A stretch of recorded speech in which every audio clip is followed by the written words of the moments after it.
안녕하십니까, 이재필입니다. 자, 오늘은 제가 아침에 데일리 시황 할 때 말씀드렸던 부분들, 한 이번 주 주말이나 이때쯤에서 중국 정치 상황 이런 부분에 대해서 조금 영상을 만들어서 올려드린다라는 약속을 말씀드렸었죠.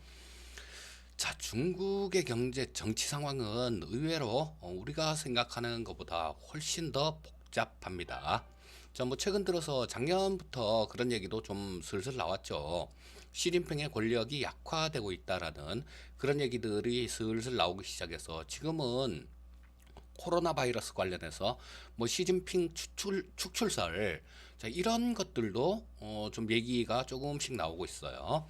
자, 쉽지는 않을 겁니다. 쉽지는 않겠지만 이 중국의 권력 구조를 좀 이해를 하게 되면 좀 합리적으로 생각할 수 있는 그런 능력을 가지시게 될 거예요.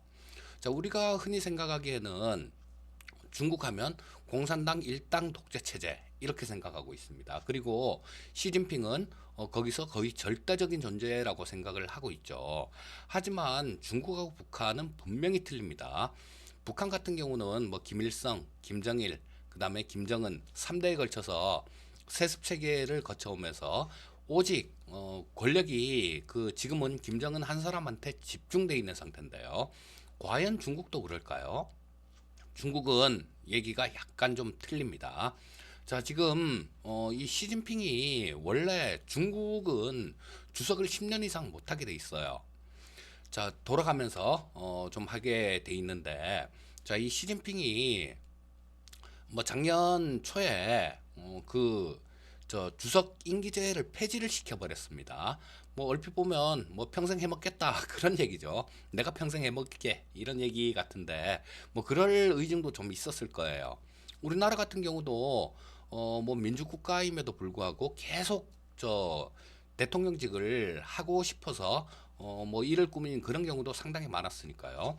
중국 같은 경우는 충분히 가능하고도 남을 겁니다. 자, 그래서 일각에서는 시황제다 이렇게 얘기를 하기도 하죠. 자, 지금 이 시진핑의 얼굴에다가 옷을 저 황제의 옷을 이렇게 더 씌워놓은 그런 그림인데요. 과연 시진핑은 황제일까요? 그 부분에 대해서 과거 일들 이런 분들 이런 것들서부터 시작해서 차근차근 좀 짚어보겠습니다. 분명히 황제가 아니에요, 시진핑은. 자, 중국이 처음에 이 좌측에 있는 사진이 마오쩌둥이고요. 그 다음에 우측에 있는 사진이 덩샤오핑입니다. 자, 이 마오쩌둥 시대 때 중국은 굉장히 좀 암울했었어요. 한 가지 일화를 이렇게 말씀을 드리면 이 마오쩌둥이 막 이렇게 가고 있는데 농민들, 인민들은 막 굶어서 배가 고파서 농사가 제대로 안 돼서 고생을 하고 있는데 참새가 그 나다를 막 쪼아 먹고 있는 걸 보고 마오쩌둥이 야, 저 참새 다 잡아 치워버려. 그런 얘기를 했어요. 그런 명령을 내립니다. 그렇게 되니까 이 중국에서는 참새 퇴치 운동이 일어나서 거의 참새란 참새는 거의 다 잡아버렸어요. 자, 이 마오쩌둥의 생각대로 중국의 인민들이 행복했을까요? 농사가 잘 됐을까요? 그렇지가 않았습니다. 그 다음에 아주 병충해가 창궐을 했어요. 그래서 농사는 농사대로 다 망쳐버렸습니다. 그 결과로 중국의 그 한 해에 5천만 명, 지금 우리나라 인구만큼이죠. 5천만 명이 스케일 있게 굶어 죽는 그런 사건이 있었습니다. 자, 이런 시기를 거치다가 덩샤오핑이 권력을 잡게 되죠. 그래서 덩샤오핑이 취한 정책은 이 중국을 개혁 개방으로 이끈 인물이 덩샤오핑이죠. 그래서 이 덩샤오핑은 이 1인 지도 체제, 이 마오쩌둥을 보고 도저히 중국은 1인 지도 체제로 가서는 안 되는 나라다라고 그렇게 생각을 했어요. 그래서 이 마오쩌둥이 생각하는 게 7인의 지도체제입니다. 상무위원 7명이 공동으로 나라를 이끌어가는 그런 집단 지도체제를 선택을 한 거예요. 자, 그래서 지금도 마찬가지 중국에서 가장 최고위급에는 7명이 있습니다. 거기에는 시진핑 주석을 포함해서 뭐 리커창 총리도 거기에 포함이 돼 있고요.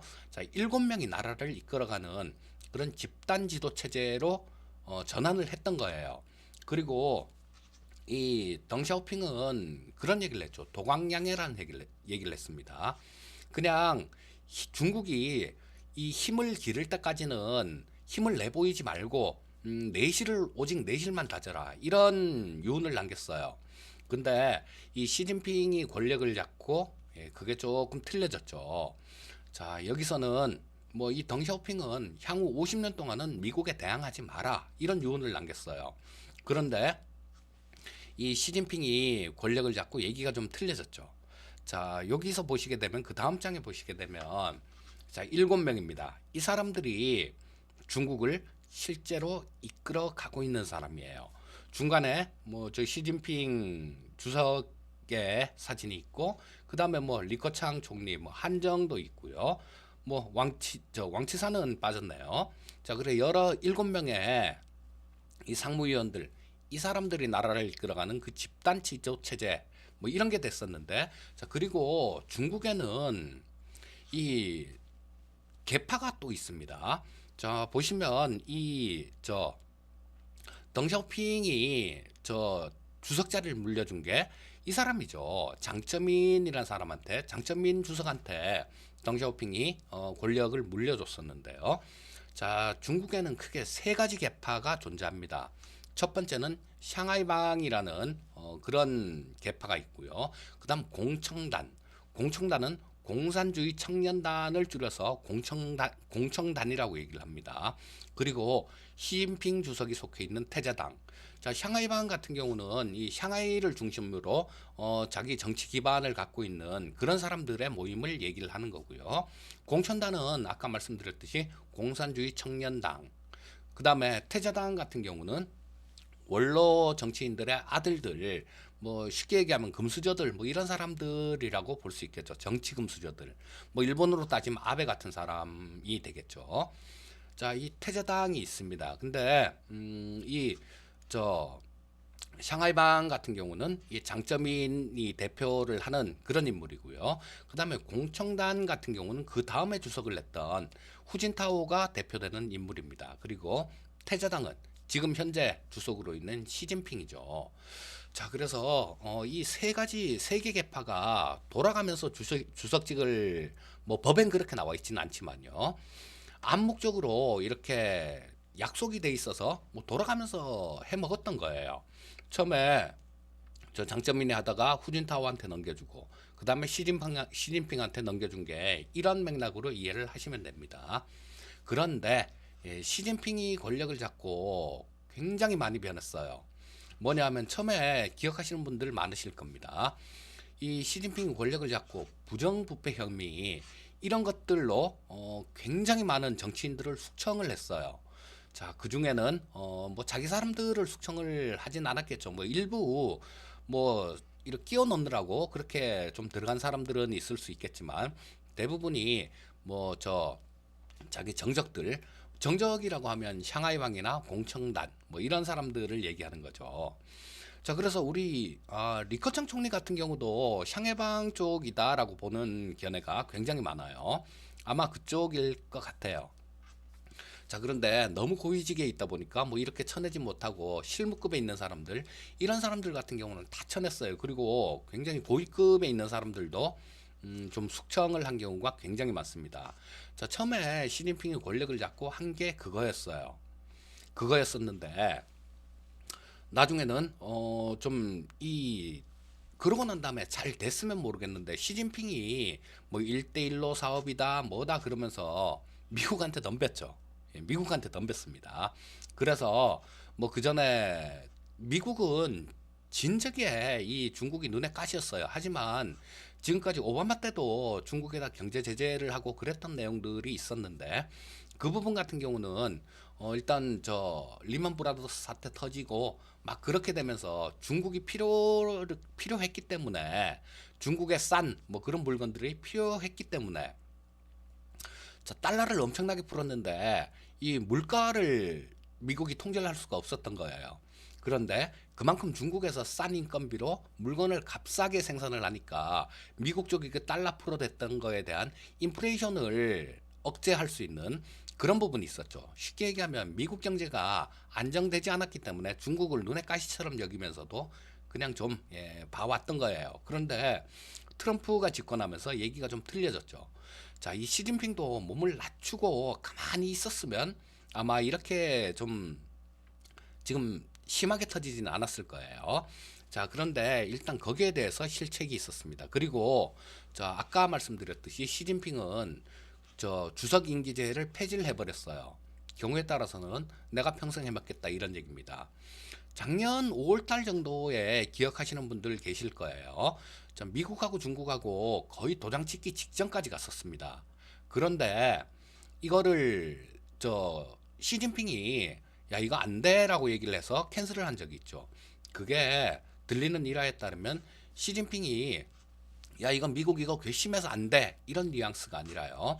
시진핑은 하려고 했는데 그때 미국 쪽에서 요구하는 게 굉장히 많았죠.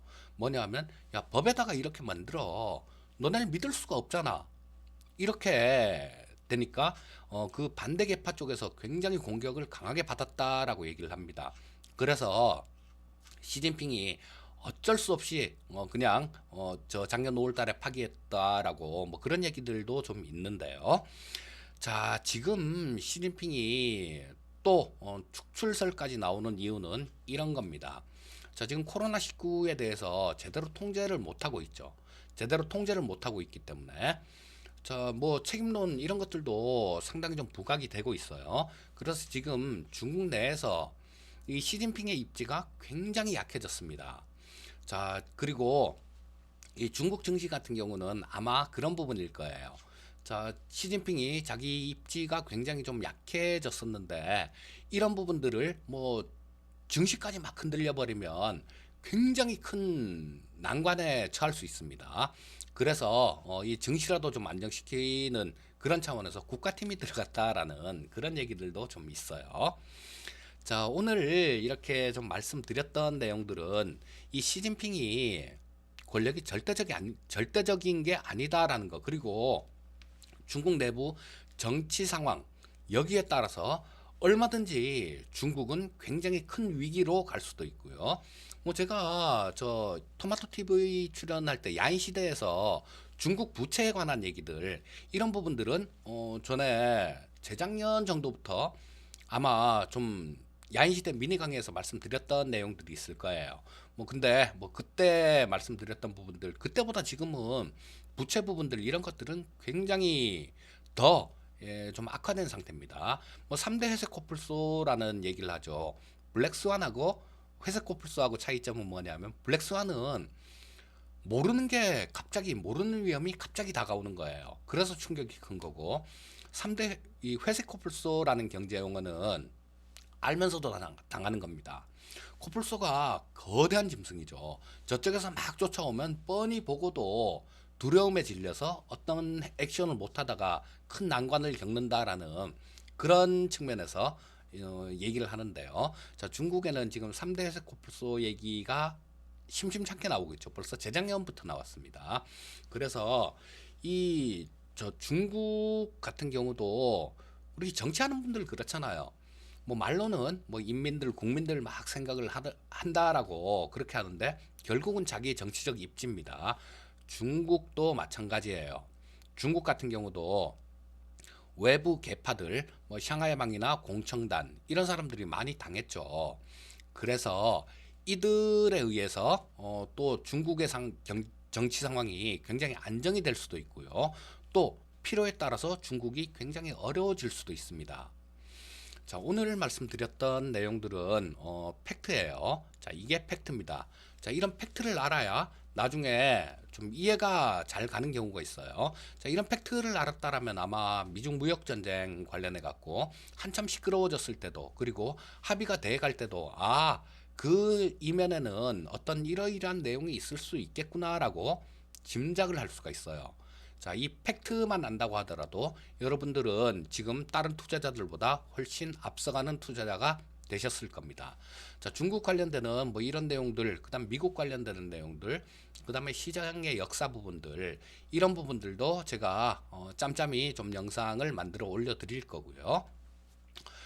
자, 뭐 데일리 시황 올려드리는 거는 그거는 매일 아침에 올려드리는 거니까 올려드릴 거고, 뭐 주말 휴일 뭐 이때 시간을 조금 따로 내서 영상을, 이런 영상을 교육하는, 공부하는 영상은 만들어야 될 것 같고요. 뭐 거기에서 저 교육하는 저 기술적 분석이나 기본적 분석, 시장 분석하는 것들, 그리고 주가의 뭐 주가 분석에 필요한 부분들, 도움이 될 만한 내용들, 그리고 저 토마토 TV 자주 보신 분이면 아시겠지만, 이재필이 하면 4차 산업혁명 관련해 갖고 가장 공부를 많이 하고 해박한 지식을 갖고 있는 그런 전문가다라는 걸 아실 거예요.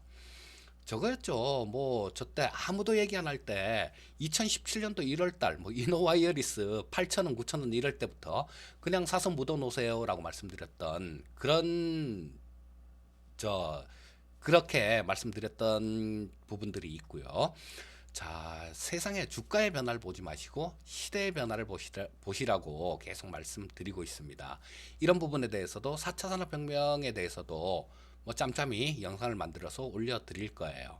자, 항상 성공 투자하시고 오늘은 여기까지 하겠습니다. 감사합니다.